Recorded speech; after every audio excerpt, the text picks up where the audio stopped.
Agar yer yuzidagi hamma millioner bo'lib uyg'onsa, nima bo'ladi? Birinchi kun uyg'onib telefoningizga qaraysiz. Balansingizda 100 million dollar. Xursandchilikdan baqirasiz. Derazadan qarasangiz, qo'shnilaringiz ham baqiryapti. Butun shaharda bayram. Hozircha do'konlar gavjum. Ikkinchi kun hamma faqat sotib olish haqida o'ylaydi. Ishchilar esa kamayib ketdi. Chunki sotuvchi ham, oshpaz ham, haydovchi ham endi millioner. Ular albatta ishlashni xohlamaydi. Bir haftadan so'ng 96 million dollar pulingiz qolgan. Do'konlar yopiq, ochiqlarda ham narxlar juda qimmat. Yoqilg'i kam, millioner fermerlar esa dalaga chiqmaydi. Zavodlar ham ishlamaydi. Bir oydan so'ng eng og'ir nuqta.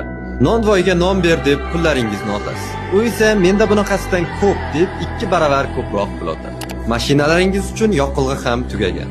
Pul endi hech narsani hal qilmaydi. Odamlar toza suv uchun jang qiladi. Bir dona konservalangan ovqat Ferrari'dan ham qimmat. Balansingiz pulga to'la, ammo oshqozoningiz bo'm-bo'sh. Tushunib yetasizki, aslida jamiyat pul bilan emas, mehnat bilan yashaydi.